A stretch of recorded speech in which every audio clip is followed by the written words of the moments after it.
Hi there, people who do not believe in astrology but are not dogmatic about it. This is Nadia, the astrologer for people like you.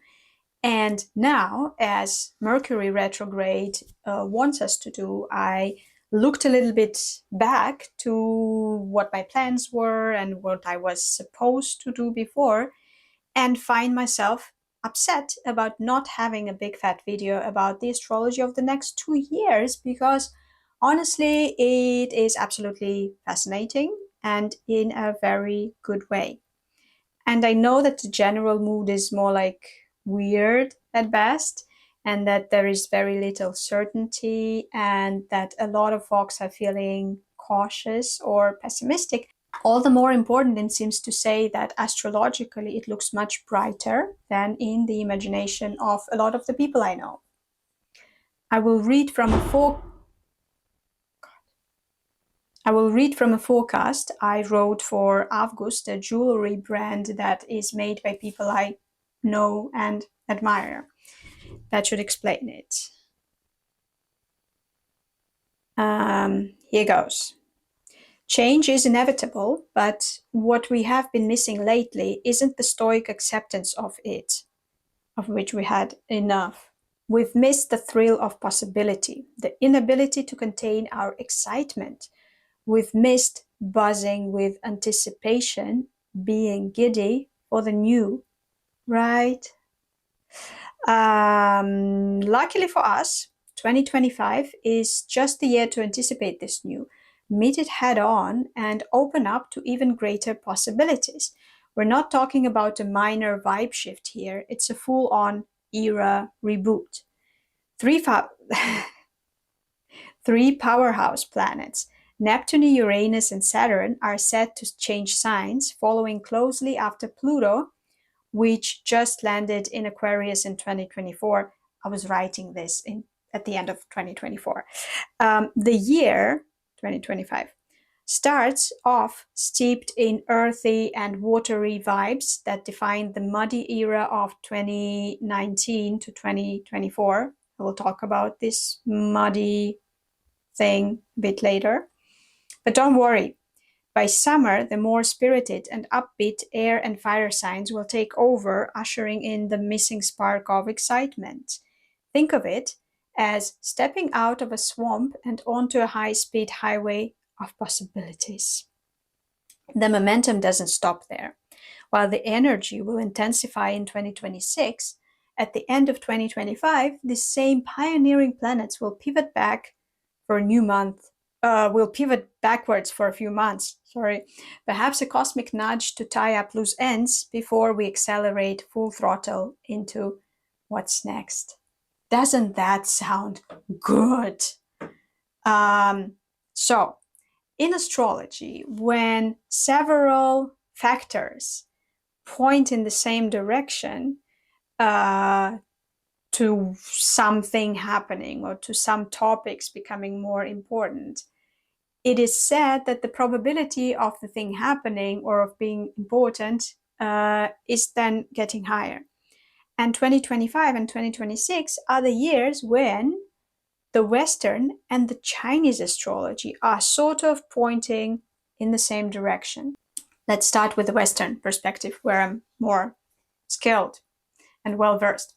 From a Western perspective, 2025 is the year of transition from the earth/water era to the fire/air era. It starts with Saturn, Neptune in Uranus, in water and earth signs. So earth element in this context is about physical reality, but also the circumstances that we just have to deal with. It's the deal with it factor. Water is about feeling deeply or feeling for others. And it's also about emotional transformation. And when there's too much earth and water energy, they turn into mud and we become emotionally pessimistic. Or maybe we just aspire to be more realistic, which is what the earth signs want us to do. But then we are also very much affected by strong feelings, whether we notice and accept it or not. But it's not just Earth and water already in the beginning of 2025. Pluto and Jupiter are already in the air signs in the beginning of the year. Pluto entered Aquarius for good in 2024, and Jupiter is not really a slow planet. It changes signs every year, but it will be in Gemini until June 2025. So yes, it amplifies the air energy. Now, air can bring a certain dynamic with it. We even say, let in some fresh air when we are eager to try something new, even if it's just a new perspective.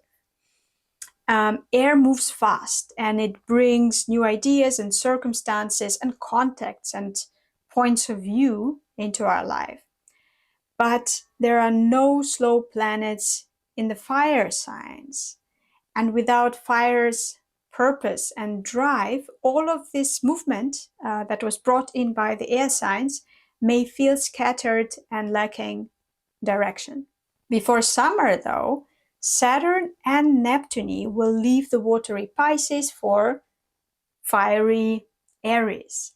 And this may feel like a massive energy shift. I'm saying it may feel because it's kind of like a trial, a teaser. Both of those planets will retrograde back into Pisces later on, but they will enter Aries for good in 2026. And this is when this fiery energy will come into our life to stay for a while. So fire, very important, is absolutely not interested in adapting and in dealing with it. So I said that the earth element is the deal with it energy.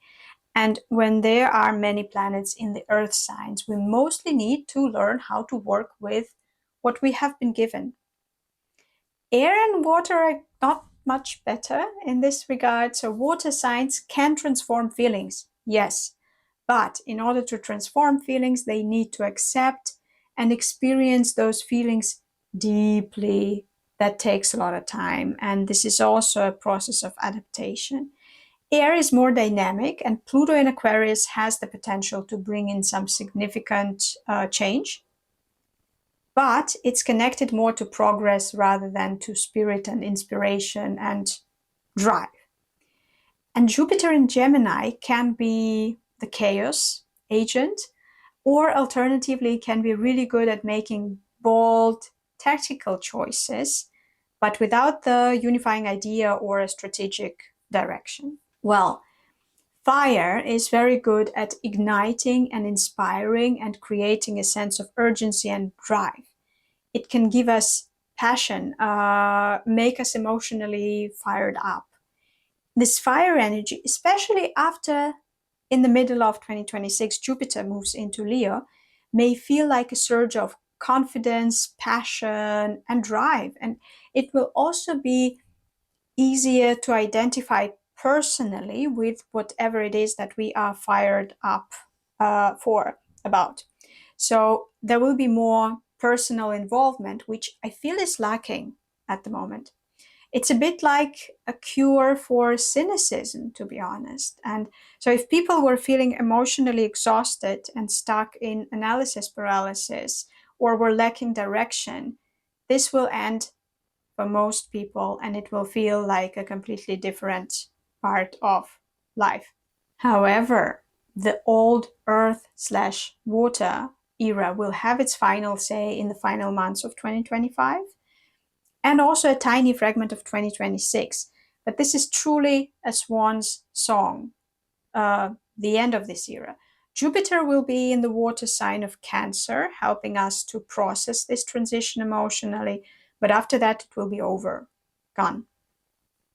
And yes, a few months into 2026, we will already be living in this new fire/air era. And it will become even more passionate and driven, full of drive when Jupiter enters Leo at the end of June 2026. Now to the Chinese perspective. I'm in no way a specialist in Chinese astrology, so it will be said at the very basic beginner's level. So in Chinese astrology, every year is assigned a sign, which is one of the 12 animals, and an element, which is one of the 5 elements that exist in Chinese astrology, unlike the 4 elements from the Western astrology.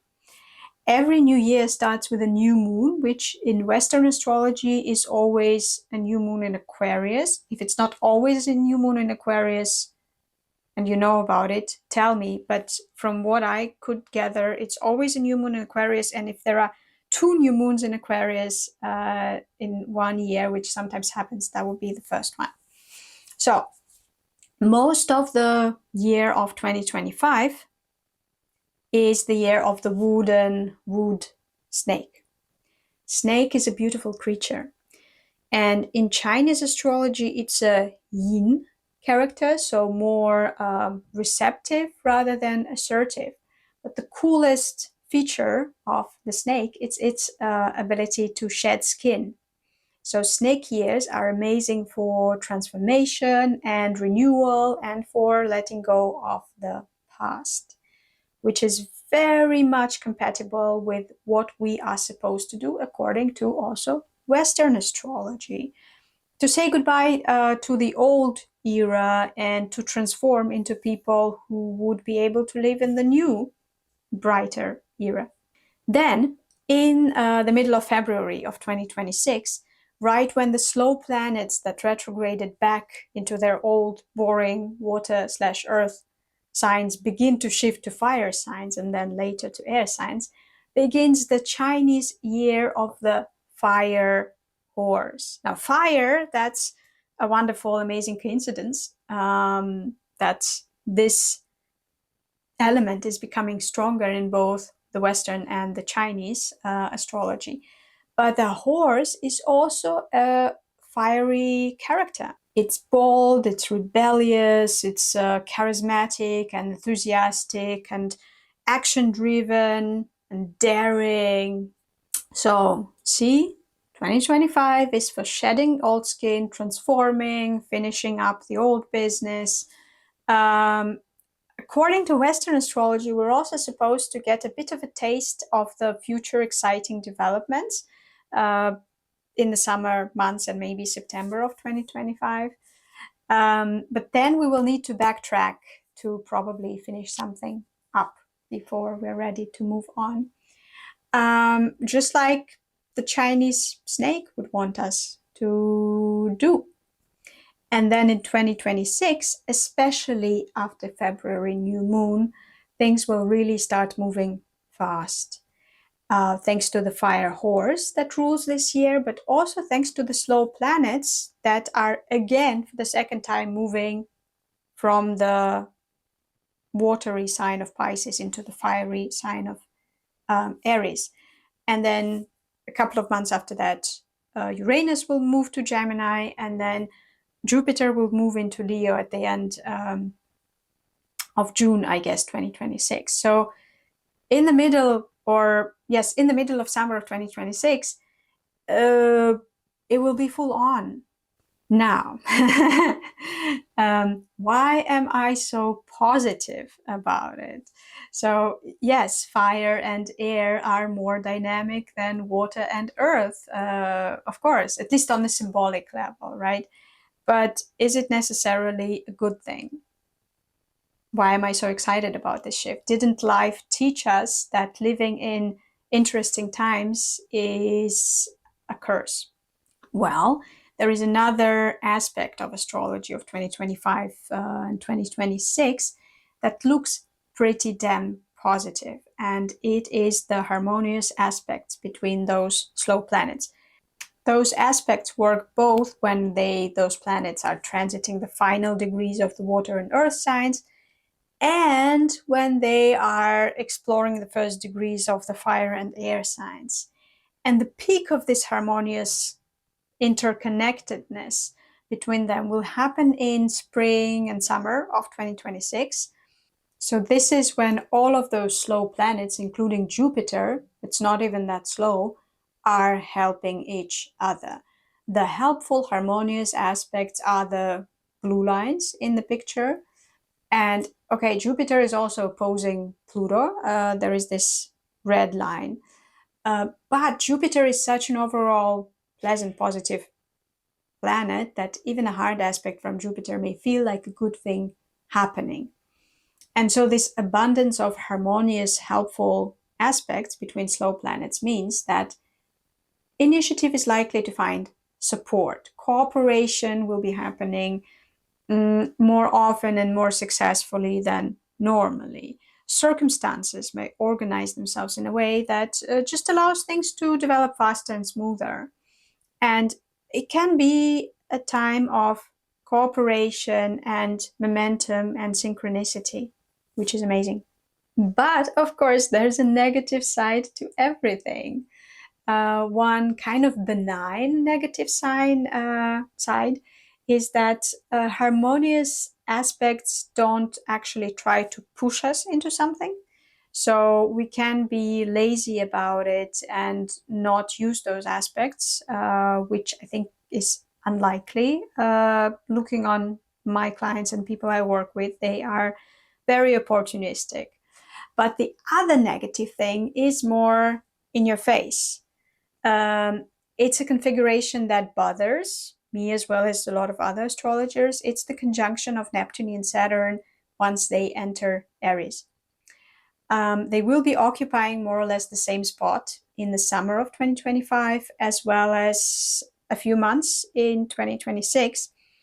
And yes, they will be receiving a lot of those wonderful, supportive, helpful aspects from other planets. But in itself, this combination may be difficult to such an extent that I will make a separate video about it, because in the context of this video, this is too much and it's also not very interesting if you want to be filled with optimism. And yes, from where we stand right now, the notion that this abundance of helpful aspects may make the world work more smoothly may seem like wishful thinking. And maybe it is. But let's see how it goes. Because like the only thing that is required of you if you are to take the message of this video seriously is to just be sensitive to changes in the general mood, in your own mood, in what opportunities present themselves to you. And if those changes do occur, just be more opportunistic and seize those opportunities and try to exploit those opportunities.